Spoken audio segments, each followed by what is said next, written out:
I just started teaching in a school. That was my first job, and I was advised by one of the members of staff there, read this book, you can't put it down. 4 days straight I read that book.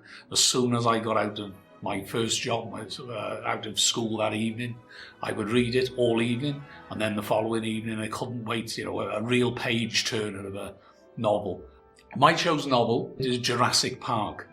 In certain areas of Costa Rica, on beaches, young infants have been attacked by small lizard-type animals or creatures, and one of these lizards are taken off to Alan Grant in his university in America for him to have a investigation. He's a paleontologist and looks at it and sees that it's been extinct for 60 million years.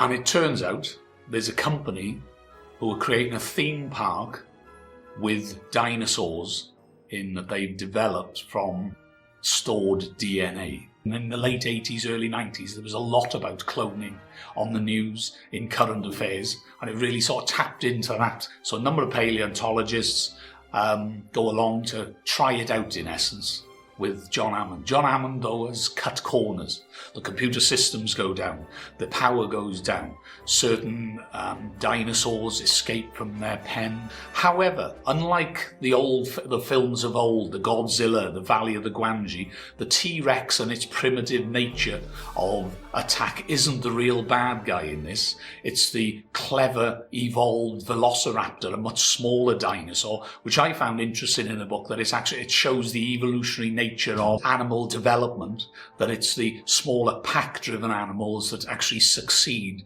towards the end. The story was obviously based around the prehistoric creatures themselves, but it was also human behaviours as well. The greed of John Hammond in the book, comes across as quite a nice, cuddly grandfather type, but in here he was a scientist. He was really in it for the money. It was the greed, and really at the expense of everybody else who was involved with him or came to visit him on the island. The mathematics of Ian Malcolm, I was a mathematician myself. I was very keen in chaos theory and where that could lead, and the fact that the biology or the biosphere of the island, it couldn't be controlled. And, really because the topics interested me so much, really what stimulated me to read at that time.